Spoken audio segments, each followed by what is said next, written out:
Action. Okay. Snap. Action. All right. Welcome, everyone. Thank you all for being here tonight. Emily and I were just talking. This is by far our best turnout, so we're thrilled. And I know it's evening. You'd probably rather be eating dinner somewhere, so we're really glad that you can have dinner of salami and cheese with us. We'll have a break about maybe 45, 50 or so minutes in, so you'll get a chance to grab another snack, coffee, and stuff. We'll be getting up and, at some point too, so you won't have to sit in your chairs like this all squished in the entire time. So my name is Sandy, and we're with the Lincoln County Regional Planning Commission, and we are facilitating this process to discuss the Lincoln County American Rescue Plan funds that are coming in and how to best spend it. So before we get into some of the details about that, I know you all have name tags, but it'd be really great to just see who's in the room and see where everyone's coming from, because I do think we have people from all different sides of the county tonight, which is great. So like I said, Sandy, I'm at the Lincoln County Planning Commission. I'm Emily, I'm also with the Lincoln County Planning Commission. Madeline, do you want to go next real quick? I'm Mary Ellen Barnes with Lincoln County Regional Planning. Okay. We'll get the planning department out of the way. Julie Kaiser, Town Manager, Waldeboro. Oh, hi, nice to see you in person. So you have to put face to names finally. Bob Butler, Select Board, Waldeboro. Peter Gaby, Noble Borough Broadband. Paul Foskey, Chairman of the Regional Planning Board. Lynn Barnaco, Administrator, Jefferson. Diana Summers, Broadband. Lucy Norman, Broadband, Jefferson. Sir Devin Sharp, Broadband in Jefferson. Mike Tomaselli, Selectman, Booth Bay. Dan Breyer, Town Manager, Booth Bay. Well, I'm a bit of an underachiever, so Mike Tomko, I'm the chair of the Booth Bay Harbor Board of Selectmen. I'm also on the Regional Planning Commission Board as well. So as is Walter and a few others here, so welcome. Thank you, Mike. Ken Rail, Selectman, Booth Bay Harbor. Michelle Cameron, Treasurer, Interim Town Manager, Newcastle. Mary Trescott, County Commissioner. Dawn Murray, Edgewood Select Board. Frank Hampel, Somerville Broadband Committee. Doug Schartzer, Co-Chair, Somerville Broadband Committee. Bobby Creamer, Somerville Broadband Committee. Russell Gates, Somerville Broadband Committee. Chris Johnson, First Selectman, Town of Somerville. Jan Minzy, Waldeboro Select Board. Jim Grenier, Chair, Somerville Broadband Committee and Lincoln County Regional Planning Commission member. Sharon Reiches, Somerville Broadband. Melanie Pendleton, Town Clerk, Bremen. Wendy Page, Chair of the Selectmen, Bremen. Awesome. Okay. And Max? Max Johnstone, minor for Waldeboro. Tech guy for the night. Made all this happen, so we can give him a big round of applause. Here, Yeah, he gets extra cheese and salami at the end of the day. So again, thank you all for being here. What we're going to do tonight is we're going to spend the bulk of the meeting really as the workshop part, hearing from all of you. So it's going to be a generative conversation about how these funds should be spent. The county commissioners are really interested in trying to think it through what will be the most impactful and have the most long-term positive benefit for Lincoln County and all the residents. So it's really important to hear from your perspective, from your towns, what you think would be of benefit for your town, but what also would be of benefit for the whole region. This is really a once in a lifetime, once in a pandemic, hopefully never again, funds that are coming in that we could really do something at a regional scale. So it's really important to hear what issues all towns are facing and be creative about how we might address that at a regional level, but also as you're thinking through things to ways to spend the funds, be thinking about some other things that are at that regional level, things that are not just so specific to your town, but might have broader impact across the county.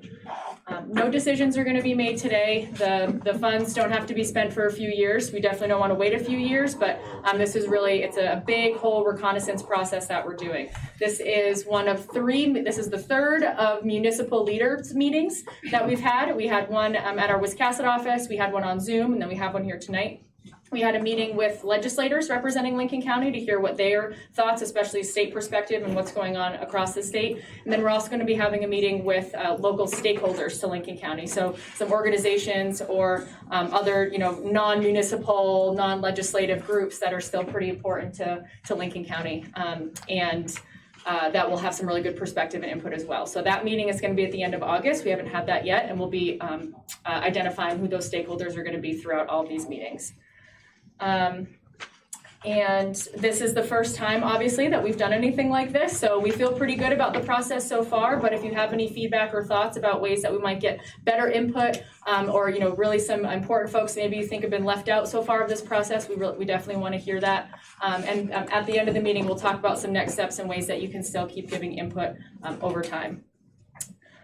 So Emily's going to talk a little more about what specifically the funds can be used for and frame the types of activities that we're going to be talking about. This meeting is being recorded, as we mentioned maybe at the beginning, but it's a video stream coming in. Waldoboro is very advanced when it comes to live streaming meetings.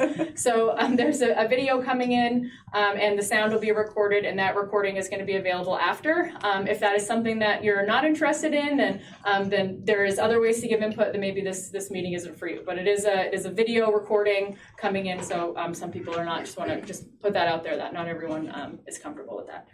And we'll try to get you, sometimes we finished early, which has been great, but we'll try to get you out of here right at 8:30. And apologies for the time frame. This is not a 2.5 hour meeting, as it might have said on the first agenda. It's only an hour and a half, so you might have gained an hour back of your life. Emily, do you want to talk about that? Sure. So the county is receiving $6.7 million in funding. We've received the first half at the end of May, and the second half arrives about 12 months later. We have until the end of 2024 to allocate the funds, and then the funds must be spent by the end of 2026. There's goals of the funding up on the screen. We put it in green, thinking green money, but it's a little hard to read, so I'll just kind of go over them briefly. The goals include supporting urgent COVID response efforts to continue decreasing the spread of the virus and to bring the pandemic under control, replacing lost public sector revenue to strengthen support for vital public services and help retain jobs, support immediate economic stabilization for households and businesses, and address systemic public health and economic challenges that have contributed to the unequal impact of the pandemic on certain populations. There are 5 primary ways the COVID recovery funds can be spent, which you'll see on the board up here, and we're going to be kind of charting what falls within these categories. They include supporting public health response, addressing negative economic impacts from the COVID-19, replace public sector revenue loss, premium pay for essential workers, and then water, sewer, and broadband infrastructure, which I have a feeling we're going to be writing a lot about tonight. There are also specific ways that we cannot use these funds, which includes putting into pension funds, reducing net tax revenue, deposits into rainy day funds and reserves, general infrastructure spending that is outside of water, sewer, and broadband investments, legal settlements or judgments, funding or debt services. We also have, if you do have ideas, we want to hear them, even if they don't cleanly fit within one of these 5 categories. So we also have a 6th sticky note up on the wall that says outside of the ARPA scope.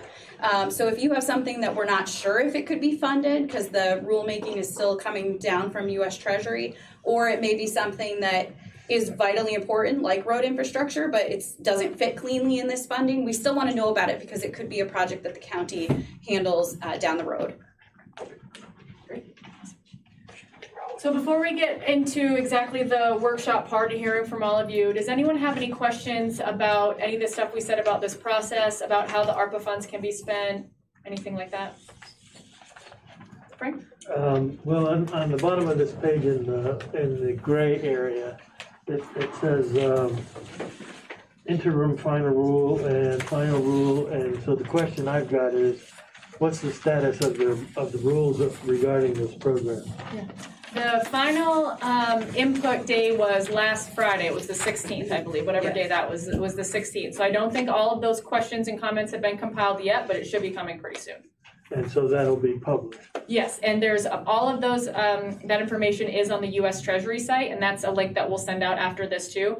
There's ones for county and state, and there are ones for the non-entitlement units, which is what all of your towns will qualify as. I haven't seen any big differences, if any, between the two, but there are separate documents for them, but all of that is online. And there's a frequently asked questions page as well as the rules, and the frequently asked questions directly answer questions that people have submitted that are pretty helpful. So it's more of an interpretation of the final rules. So that's on Treasury.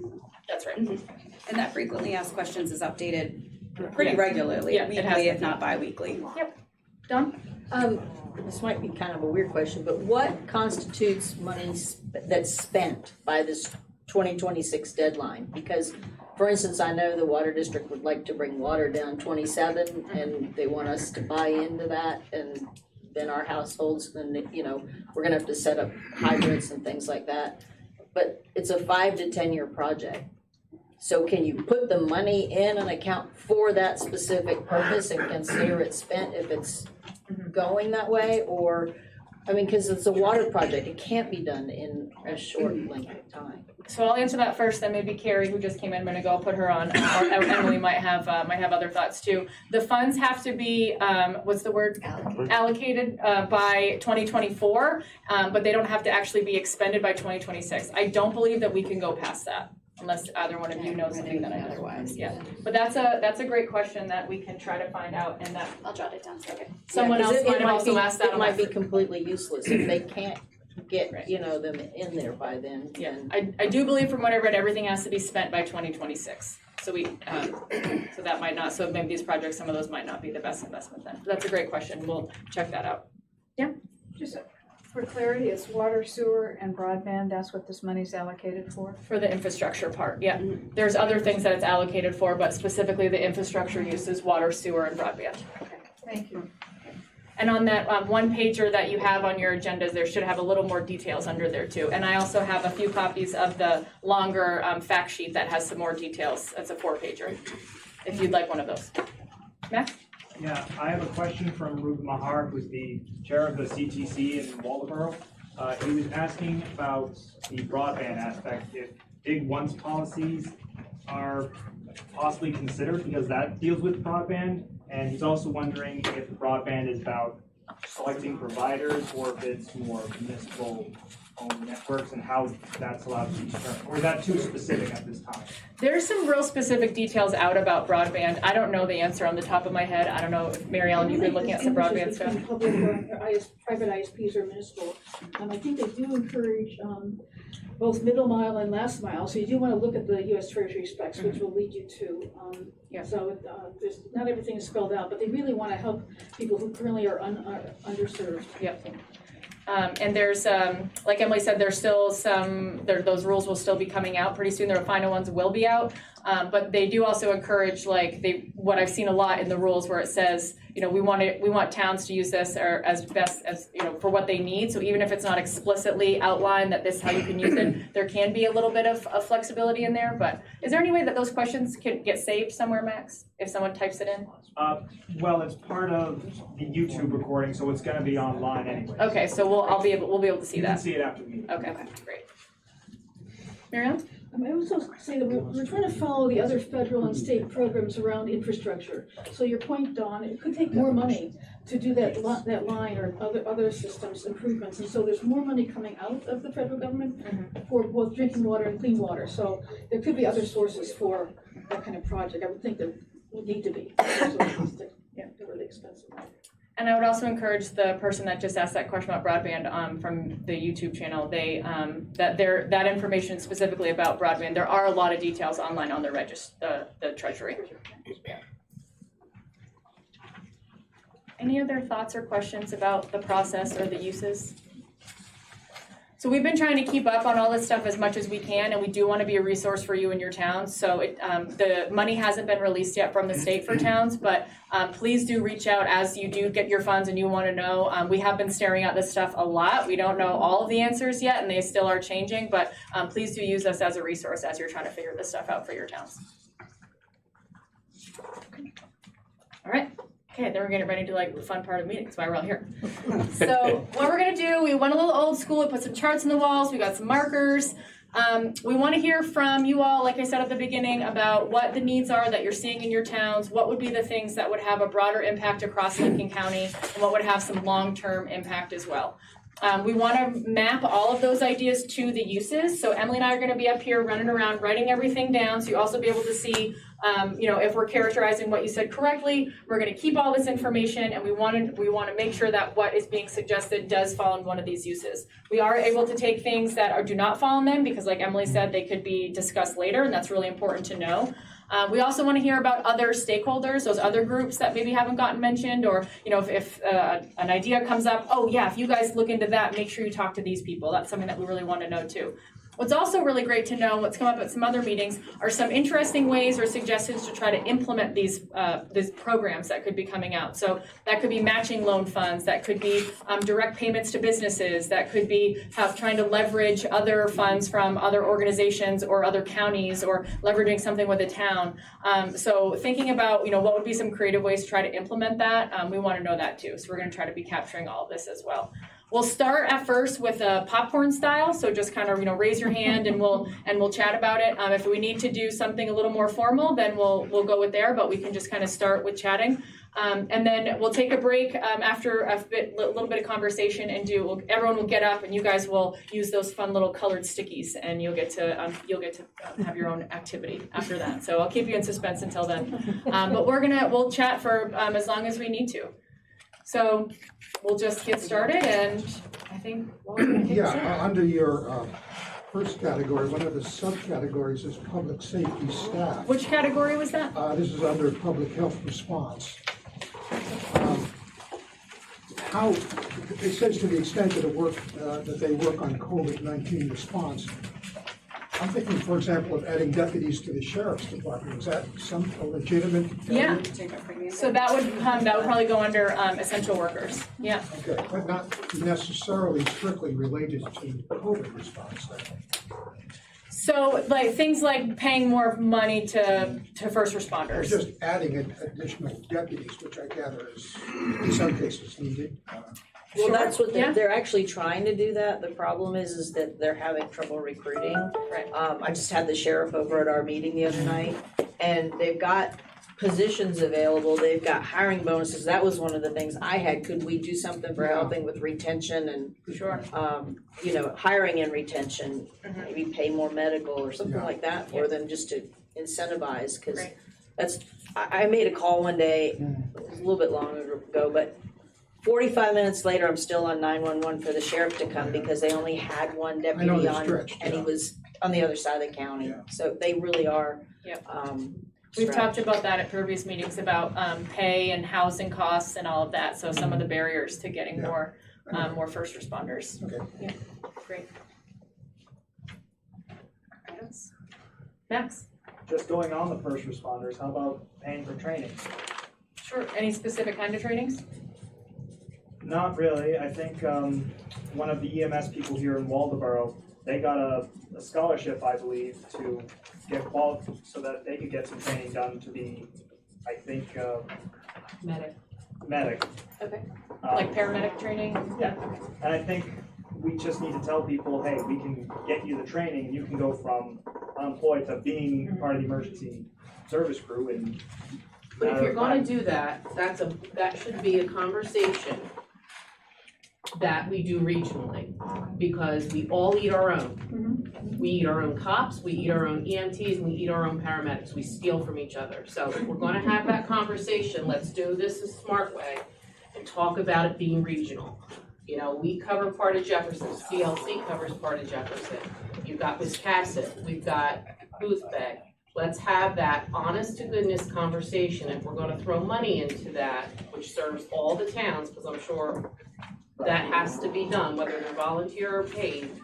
That has to be a serious conversation, and it just can't be about the training specifically, or training. If you want to increase pay, get on the same pay scale. I mean, this is a great way that there's a lot of money flying around, but if we're going to have those conversations, it's got to be had on a large scale. Because otherwise, across the board, it makes sense. It makes sense, everybody. That way somebody doesn't run to go work over there because they're getting more money because they got funding. So, I mean, I think when you start talking about the emergency services especially, because, I have my own police department. You're right, you have to wait 45 minutes, but. No, I have to wait 45 minutes for the county sheriff because we don't have a police department. Correct. Yeah. But we pay for you to have, no offense, I love you, but.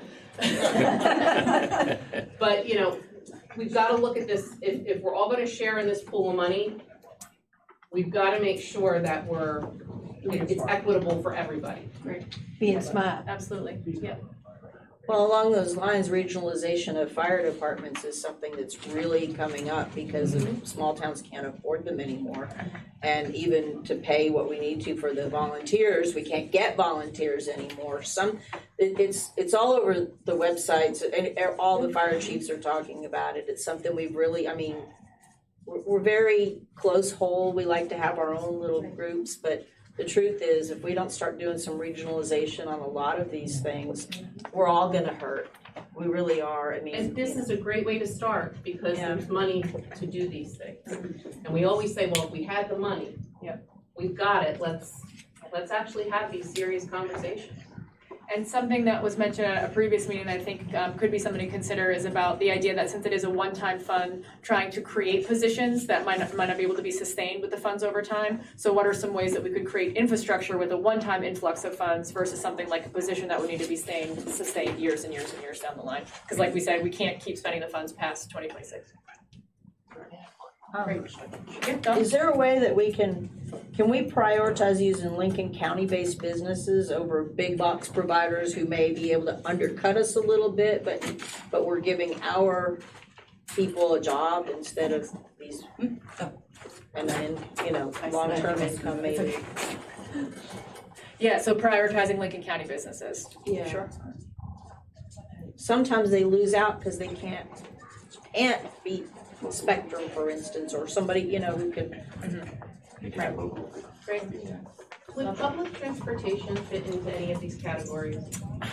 That's come up at meetings. I don't think it does, but we can put it down. What would be your thoughts about that, Julie? Be nice to have a way for people who can't get around to get around.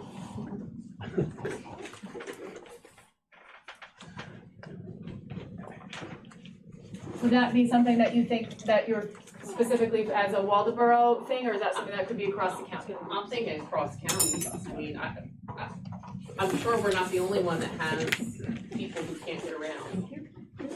But I mean, just getting somebody from here to Damariscotta. And that's the other thing is we have a hospital in Damariscotta. That's the only one in Lincoln County, right? Right. Yeah. Think about that. And we might just getting people even to a hospital. I mean, that was one of the things we found during COVID was transportation to doctors and hospitals. We'll just put another note over here too, specifically for hospital transportation. Or doctor's offices. Yeah. I had firefighters driving around people to doctor's appointments and hospitals. For tests during COVID because people, they couldn't get around, couldn't get around. And it definitely affects all kinds of other sectors too, for sure. Awesome. Okay, great. What else? What else? What other ones either we have not hit or what's on your mind? Mike? Sandy, I'm kind of stymied about the infrastructure expenses because as was mentioned, most infrastructure projects take years to be able to bid out and, have there been any other creative ideas about how to take that money? Or is it, maybe for you buy the resources to do the infrastructure, they allocate dollars for pipe or purchasing land or rights of way or research or something to get a project started. I'm sure that other folks have had that same question too. So there might be some more specific guidance about projects that will need to be going beyond that 2026 deadline. There might be a hard rule that says, no, you can't, all those funds need to be gone by December 31st, 2026.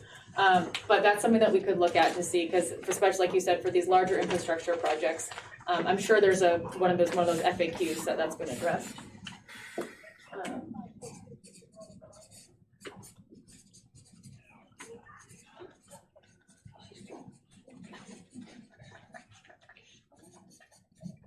So on infrastructure, okay, sorry, yep. Yeah, along that same thought process, why couldn't that money be spent for engineering? Which in most cases, when you do an infrastructure project, that's the first phase we have to deal with. Any specific engineering costs you're thinking of? Engineering to do with water and sewer. There's some reference to pre-project development costs in some of the facts. Yep. Like, so. Hiring a planner. Yes, hiring, planning, yeah.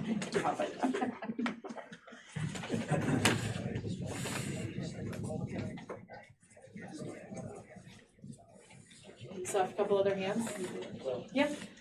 I know that the county fire department has been working together to try to come up with a training facility. That's kind of a in the works of trying to have a centralized facility so everybody, instead of having to go, because I know if they were going to New York and all these other places, and I believe they actually talked about a parcel here in Waldoboro. Is that something that can be added into this? Maybe for public health expenditure. Yeah. For the question mark? Sure. Yeah. So it would be for fire training. Facility. Yeah. Fire training facility. I have the worst handwriting.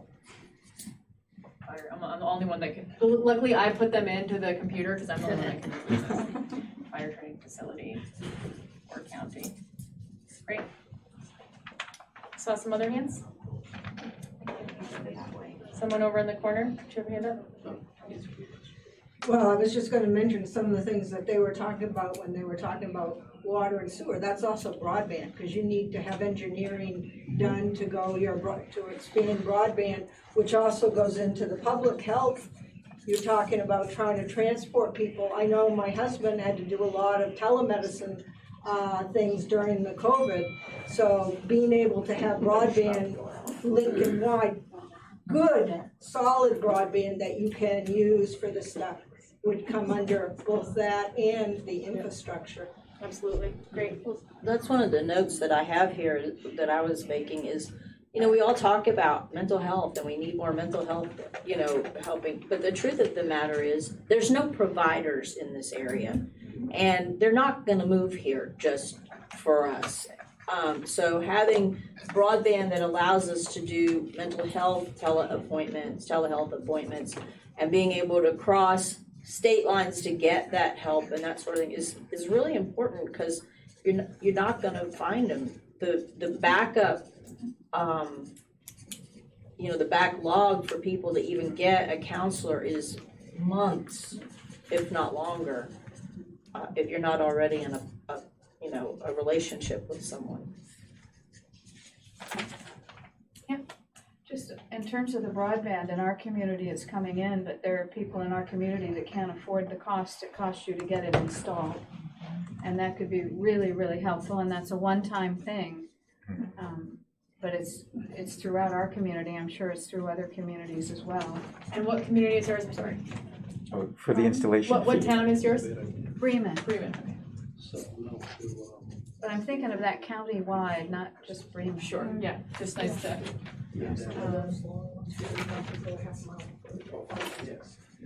Chris? Yeah, so since this needs to be stuff that is going to, doing it once, have a lasting impact around mental health, perhaps having some group home facilities, someplace that doesn't exist today in the county for people to go and get care. So, I mean, other than, you know, visiting a hospital or the VA.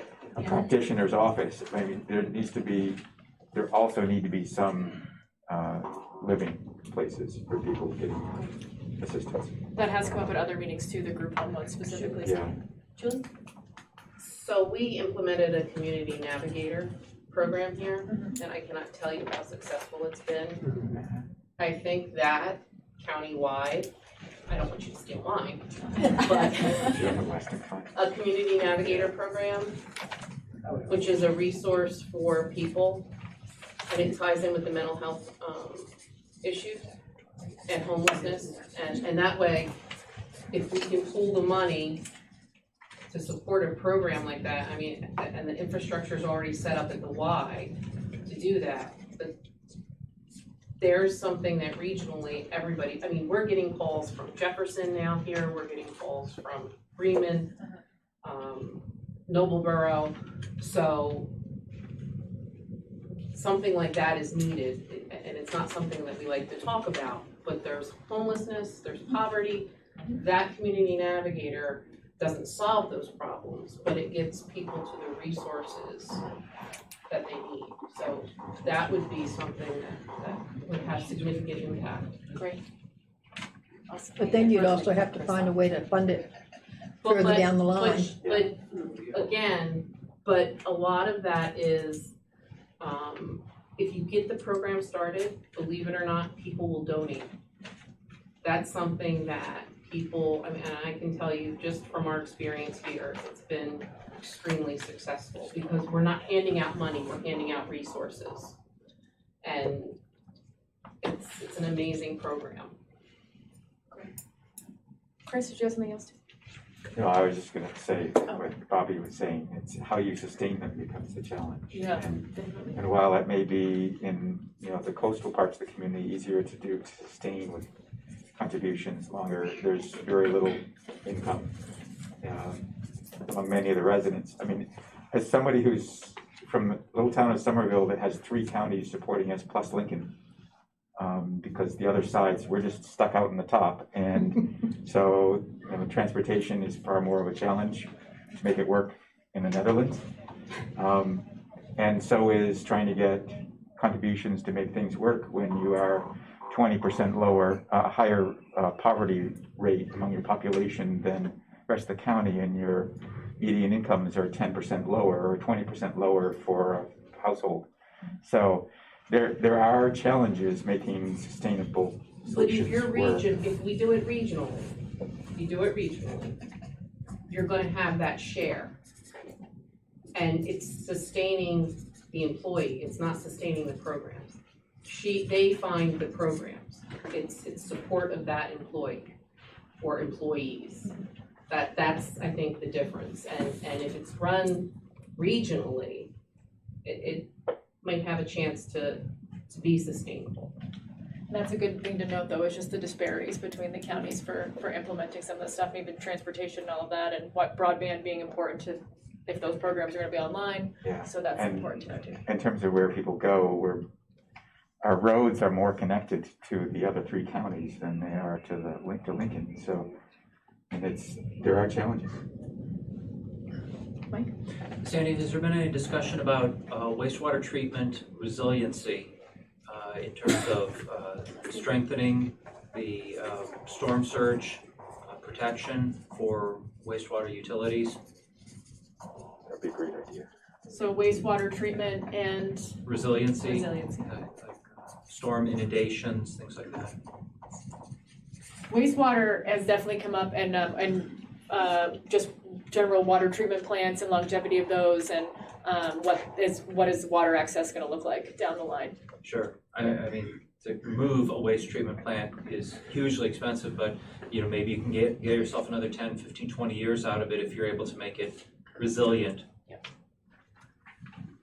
Yeah, great. Wastewater treatment plants and resiliency. Yep.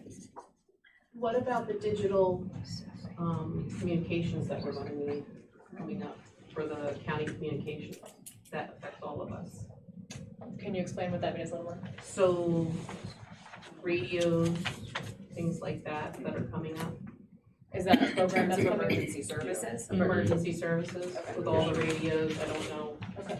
Right, we're in the process of switching over the law channel and all other law users, but we don't have resources for Fire and EMS. Okay.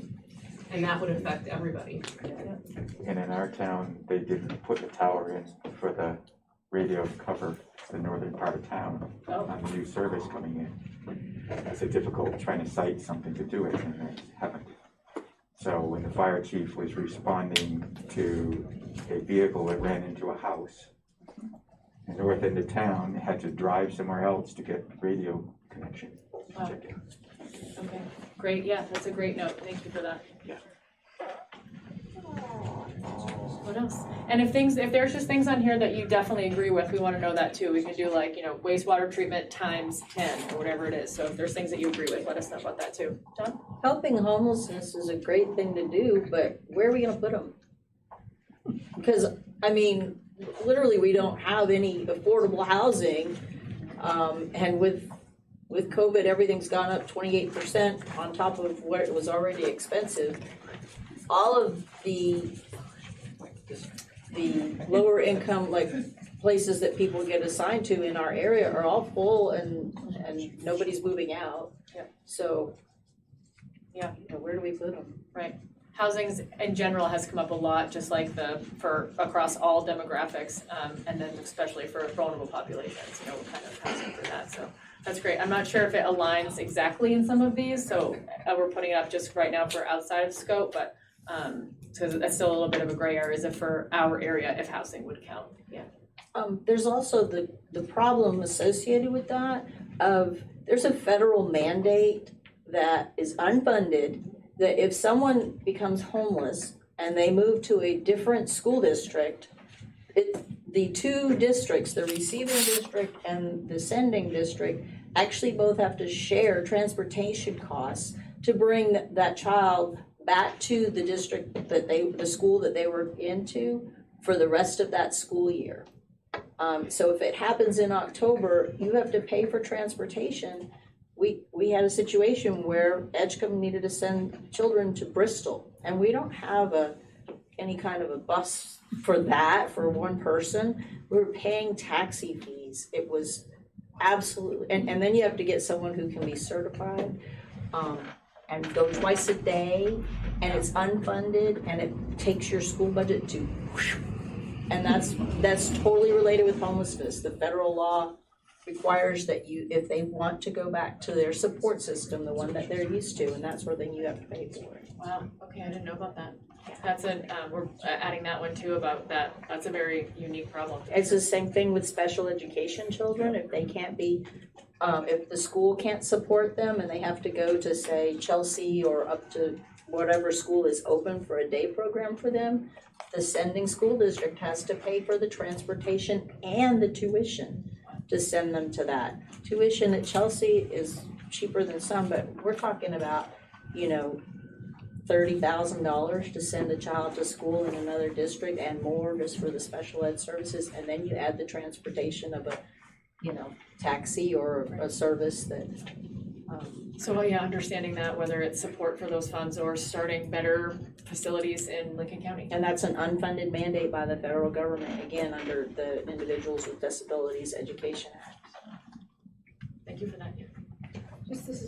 It's still water sewer, but in a lot of our towns where there's a water source, we don't know what's coming from the residences around that pond or that area, whether they're polluting or not. And then, we might go checking and we might find there's pollution, but that's a one-time fix or one-time assessment of how are your sewage systems doing. Some of us don't have a sewage system. We have every home having its own, and that could be really helpful for the environment in particular. So is the issue then to see if they're working well enough? Yeah, it's not that hard, but it takes time and it costs money.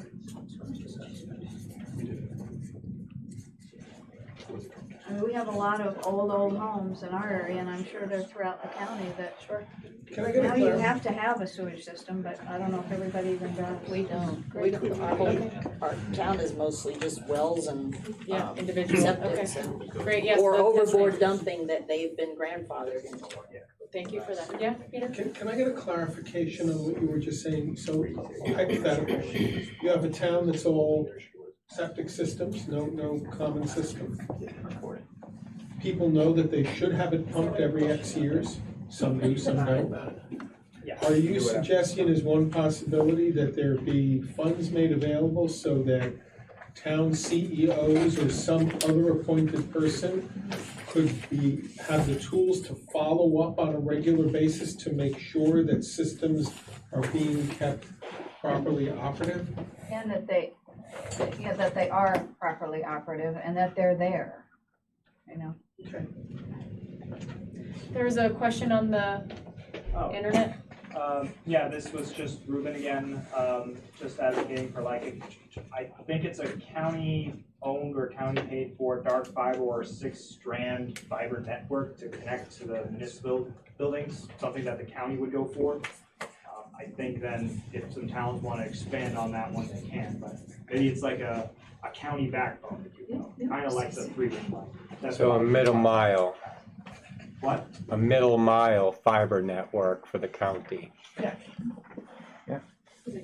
So so a county fiber network just for municipal buildings? Just to go from what exists now to the municipal buildings. Okay. At least that's what I think he's asking. Nope. Who's asking? Ruben Mahar, he's with the Town of Waldeboro's Communications and Technologies Committee. Yes, just for the county, okay. I'm just going off of his chat, so it's back and forth on this. Okay, and we'll have the chat saved too, so we can check that again too. Chris?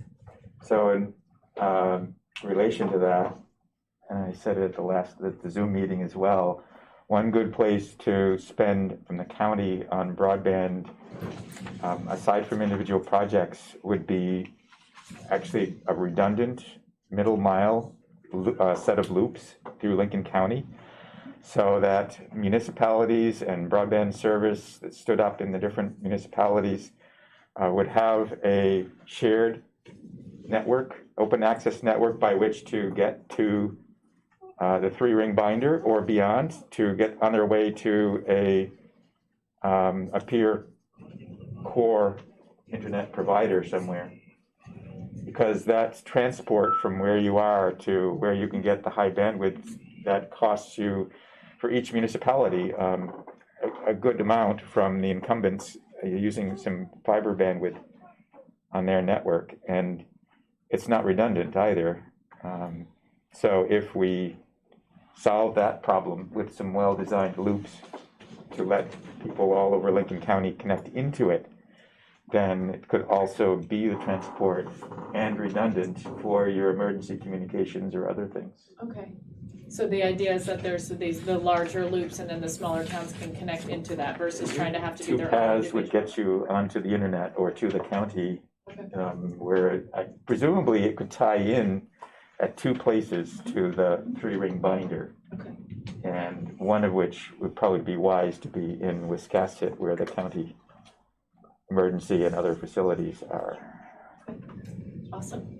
Thank you for that. Yeah, great. Don? What about tech updates for the town halls? Like we would love to be able to do a Zoom meeting from the town hall, but I don't have the equipment to do it right now. And we did them from home on our personal computers, but now that we're in person. And our website's abysmal. I wonder if this one might be a public health, because they talk about for COVID-19, and I feel like it might be for that one, like infrastructure to help, and that could be part of it, is like having remote meetings and stuff like that. And if we get it wrong, we're not gonna lose points on our final project or anything. Tech updates for municipal buildings.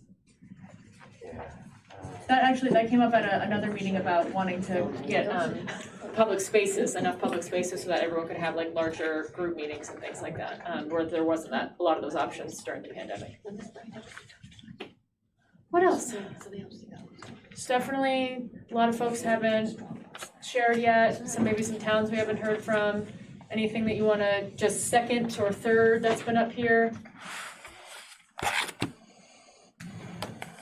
Any organizations or other stakeholders that have popped up that are some of the things we've been talking about, that, hey, if we talk about broadband or water infrastructure, any organizations, individuals that we should make sure we talk with?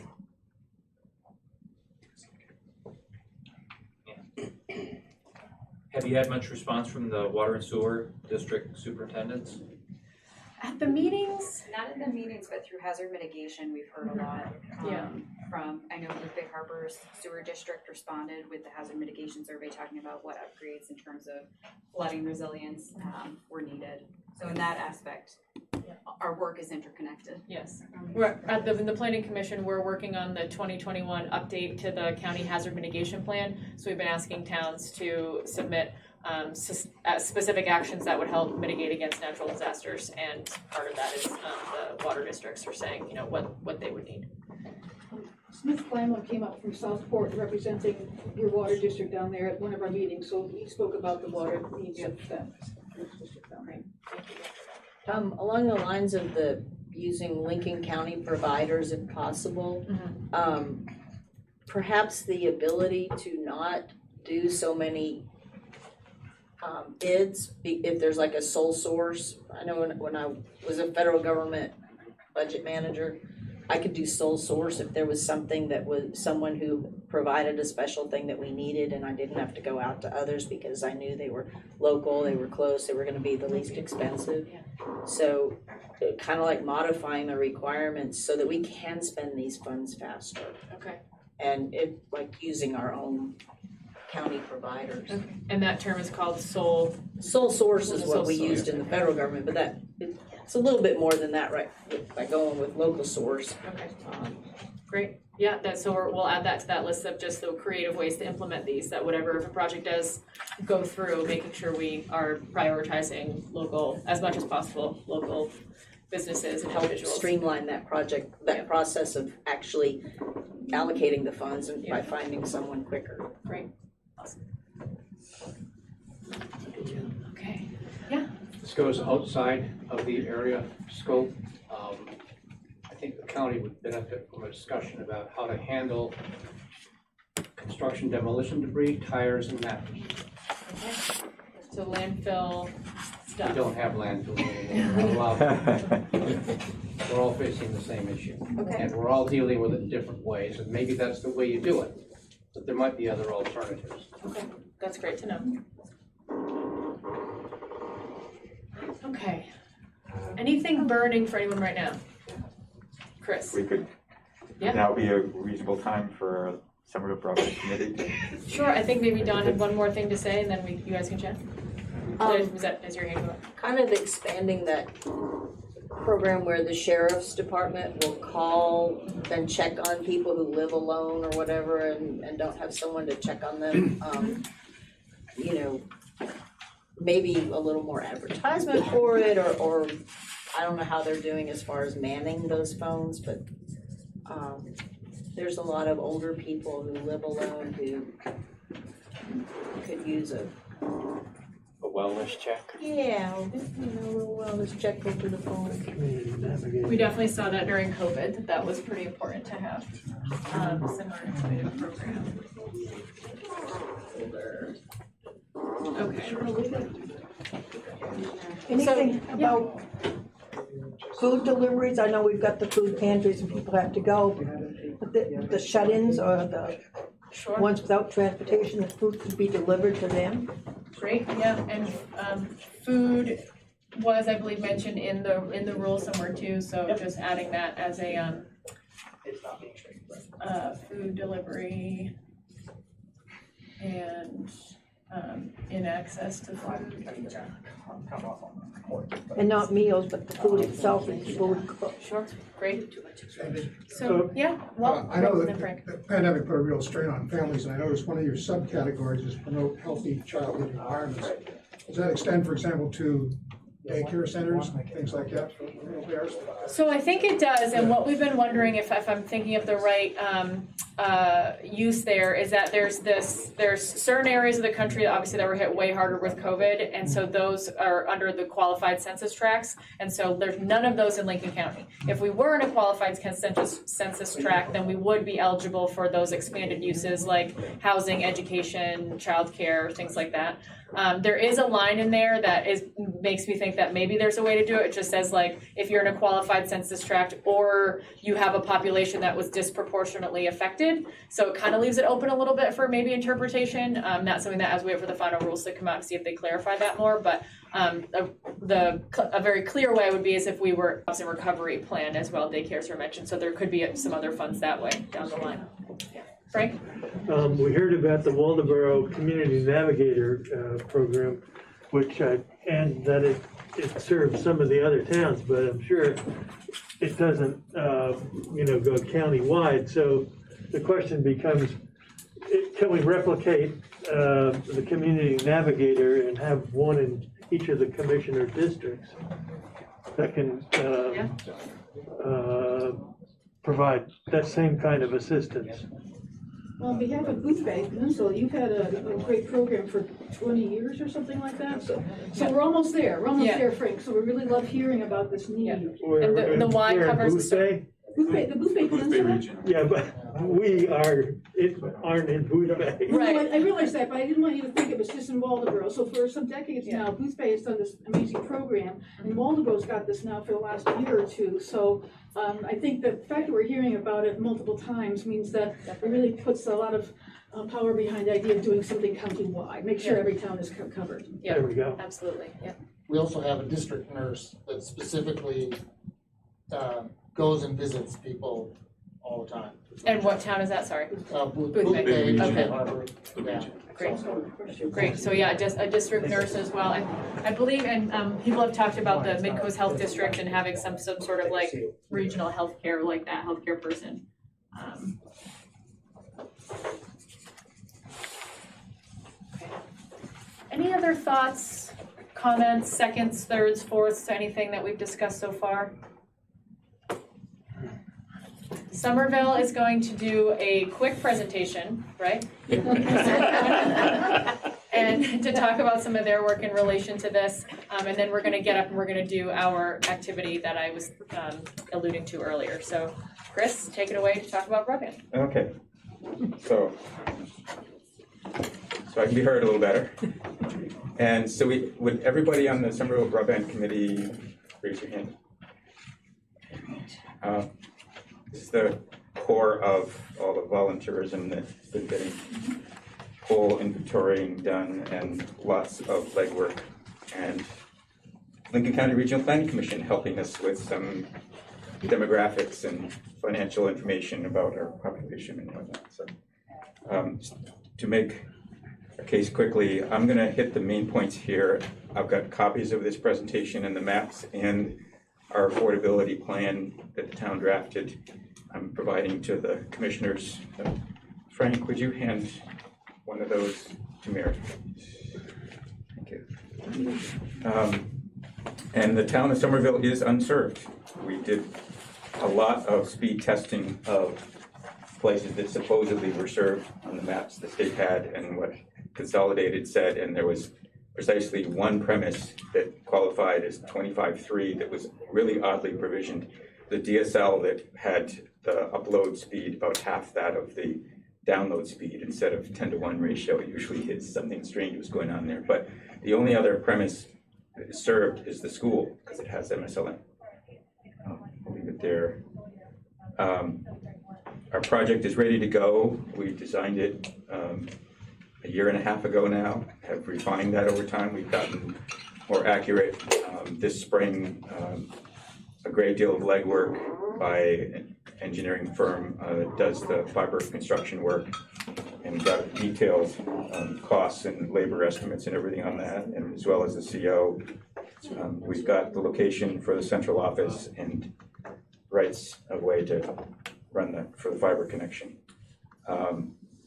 And our real problem that makes this difficult to qualify for some of the financing, and get into that a little bit more, is that we're one of the poorer towns. It's a $1.5 million network construction project, and our property tax rate is already 20.4 mils, with a mill only bringing in 52,000. So borrowing enough, as you'll see, to get us a good score is essentially not possible. But we have also a very poor population.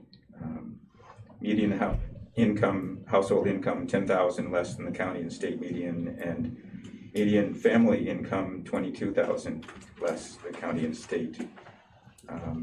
And our rate, families in poverty, is approximately double that of the county and the state. So we sought funding through the USDA, which would have covered the bulk of the cost between that and some Connect Main matching. But then they inserted a requirement of another 50% of our town being excluded, so that a satellite could be getting millions of dollars to build service in spots of Maine and carve out little pieces of land and say it's part of where they're serving.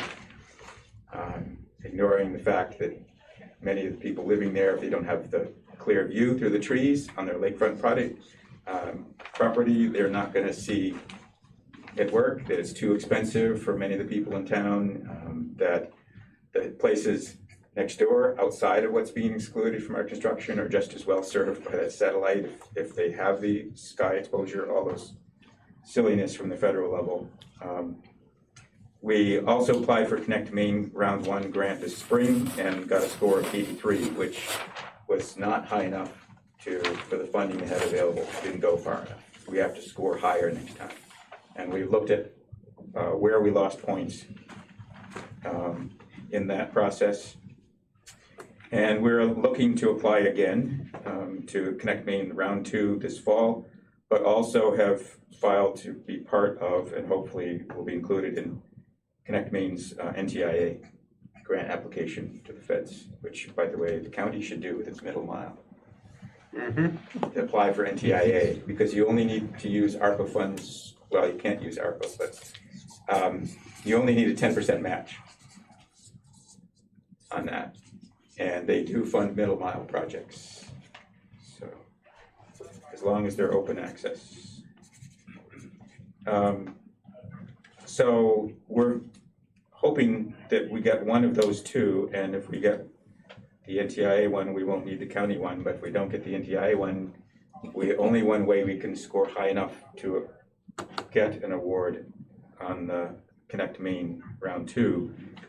We figured out what it takes to get 50 points on one question, one measurement on the grant application. Has to be that you have less than $2,000 per potential subscriber of grant money. And for it to project cost of $1.5 million to be a small enough amount of grant, we have to come up with the difference. And we can't borrow that much and afford the debt service on what the internet service revenues will pay us. We can't afford to raise property taxes beyond where they already are. So what we have figured out is the grant has to be $665,000 in order to get $1,991 per subscriber figure, and that would earn the 50 points. The percentage of the grant, of the total project that is grant, is another criterion. There's no way we can get the maximum score on that, because that would make it far more expensive to make the grant less than a quarter of the total cost. But we can get, that one isn't worth 50 points, it's only worth 5 points total, and we can get 3 out of the 5 if, again, we have $665,000 in grant. And so we could actually score as high as 98 out of 100 if Lincoln County could provide a matching commitment of $400,000 in ARPA funds. We'll cover the rest in municipal ARPA funds, in kind, and bond borrowing. That is within the means of the revenue commitment we have from the builder and the franchise agreement we have. So that $400,000 commitment is what would make that score work and make this award likely in the next round. So I will I do want to mention that it would be sustainable. The $400,000 lowers the amount of debt service enough that what we have for revenues will cover our keeping the affordability fund, the subsidies to people low income qualified, which is not insignificant in our town, funded, and cover insuring against catastrophic loss, and be putting some money away towards future improvements, because there's no profit being taken out of it. It's all going into any excess revenues we have from our percentage of the gross revenues would be going into future funding of capital improvements, because we're the ones that we need to maintain it as a municipal network. So we did a lot of work on surveying townspeople. 87 said they want it. Found out from that what people can afford. I'll cut that short to say that there is an affordability plan included as well. It has all of those details on how we came up with the amount of subsidies, what we calculated the costs of providing those would be, with our communities, the likely amount it would cost the town annually to subsidize it, which would come out of the revenues from other subscribers. So we've got a need for a $400,000 match with a project that's ready to build to serve everyone in the community that wants it. It would be built capable of it regardless. It would end the economic and educational opportunities that would bring to town for people. And the broadband committee does have copies of this presentation, and I'm sure that they would love to chat with you after. What are you pointing at? The screens that Chris shared here. Yes, yeah. So there are copies of those, and I'm sure they would love to chat with you about it. We don't have so much time for a question and answer for this. We do need to get to our next activities. Just a quick thought. It's real quick. I was Okay. just going to raise one more point, is that this project would also be completed as long as we got the funding in a timely manner. Okay. This job would be completed before the deadline date, Okay. because we're ready to go. Okay. So.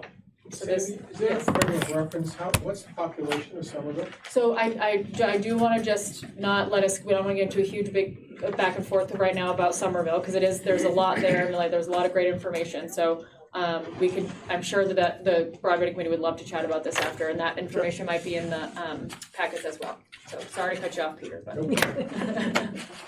And thank you for that, broadband committee. You're here to talk about, workshop about what's needed for each of the towns. So that's obviously something that is very important to Somerville. And thank you for sharing that. Yes, and broadband is something that comes up a lot. So we're gonna get up now. We're gonna get moving around. You guys have been sitting here. At least it's not too hot and humid. We've got some nice AC on. But before we get up, I'm gonna tell you what our activity is. And I don't know where my PowerPoint went. Chris commandeered it. Max! I need my PowerPoint back. I was about to say, I had to get back to where I saw what you were doing here. I don't want to touch that. I'm just kidding. So you have your colorful stickies in there. That's what this is all about. So we've talked about all these different uses, and we framed them a little bit, and what some of the things that they can be used for, some of the specific activities that people in the room are interested in seeing this money go towards. And we've talked a little bit about what they mean. So we want to know, and it's not the most scientific, we're going to put in a journal study about it, but we wanted to get an idea about how everyone in the room felt about each of these uses and the importance of them. So that's a tough word to use. They're all important. All these uses are very important. But we wanted to see ranked against each other, what uses, or where do you think these funds should go? What would be the most important bucket of uses for these funds? So the second slide here, it's on your agenda too. This is the ranking activity. You have numbers from 1 through 5. You're going to get up, look at all the different uses, and put a sticky number 1, the ones that we've been writing on, so we can reuse these again if we need to. So you'll put a 1 on the one that you think is the most important for these funds to be spent on, this bucket of uses. Up until 5 would be the least important to spend these funds on. Again, doesn't mean that it's not important, it just means against each other, what would be the least important thing to spend these funds on. One thing that we haven't talked about is the replace lost public sector revenue. It's just what it says. There's a formula within the rules about how you can calculate if your town lost funds. And then you can use these funds to replace those. And there's a lot more of an expanded use for what those funds can be used for if you're replacing them. I don't think any town in Lincoln County experienced a loss of funds from our conversations. I don't know if anyone's done the math, but from all the property sales and things like that, and the county hasn't lost money. And I don't know if any towns has. So just wanted to clarify that, because we haven't even talked about that one yet. So. Any questions about what our activity is going to be? Yeah, is it the broad rubric we're talking about, or the individual ones underneath it? Great question. It's the broad category. Okay. Yeah. So they're right next to each other. You're just ranking the category about what you think would be the most important to the least important, ranked against each other. We'll do this for about 10 minutes. You can also get up, grab water, grab a snack, chat with each other, and walk around and think about it. And you'll put your sticky on the ones that we've been writing on. Any questions, real quick, Ken? The only place housing appears is behind us on this additional street. That's correct, because we're not sure, there's still some gray area about if housing is an allowable use. You said to put it on the paper you were writing on, but there's none for the address negative, so we're gonna have to put this, no, you can do this. Use that one for Yeah. this Yeah. address negative? Yep, so Yeah, this put it one, on the these two outside go side. together. Oh, okay. These two go together. These two go Okay, together. gotcha. These two go together. Okay, we're ready to release the house? 10 minutes, 10-minute break. A little break, you got some good chat time. I do always hate making everyone come back, so people are chatting, you don't get to see each other as much anymore. It's nice to when you get to move from across town, so sorry to have to cut everyone short. But we have some really important information to discuss. So it looks like from the spread of things that infrastructure, water, sewer, and broadband is our clear #1 most important activity to spend the funds on. We got some feedback at our previous meeting, which would have been good to maybe have done at the beginning here, is to break those out of what's the most important between water, sewer, and broadband. So that will be something that maybe we consider in the future, is trying to get some input about, okay, because definitely it usually always comes out as a leader in these meetings, so which one specifically?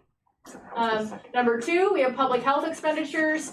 Most of that, I believe we talked about, like mental health, things like that, access to hospitals, transportation, those check-in calls, so just real access to healthcare seemed to be something that was a priority in that one, or for this meeting, but supporting public health that way. And then it looks like there's a lot of cluster of our third one about premium pay for essential workers. So whether that was premium pay or supporting those departments in other ways, that was something that we talked about a lot. That would be the third one, it looks like, for the distribution, and always happens, poor, replace, lost public sector revenue, people always vote it last. It always gets the most 5s and the most 4s. But I think that's because in this area, it doesn't really apply to any of us. So, which in some ways is a good thing. So you can see, again, like I said, it's not scientific, and there's lots of questions about, well, what does this really mean, and what are we voting for? But it is, I think it is meaningful when you do see that there is a cluster of them, so we can kind of see what people do think is the most important. Any thoughts or reactions about any of these? What was #4? #4, it looked like, was also lost public sector revenue. That got the most 4s and the most 5s. 4, also the negative economic impacts got a lot of 4s and 3s too. So that's #5. #5 would be the public sector revenue, for sure. Yeah. It's the one with all the 5s on it behind. Exactly. I can't really see it because they're all. It's the one in the corner.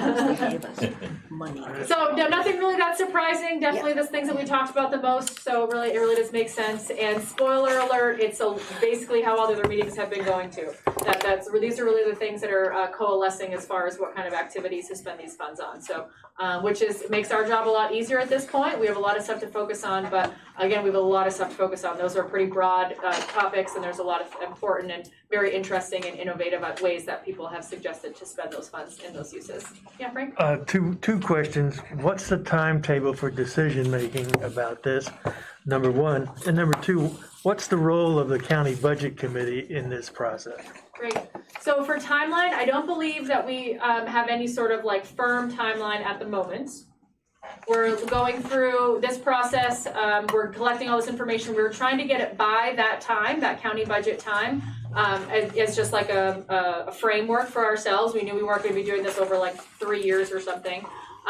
But we really wanna make sure we're getting the right information. So if that doesn't wrap up neatly by that time, then we'll keep going. But sooner rather than later, as long as we're doing the process justice, I'd say is probably the best way that we're figuring out for our timeline.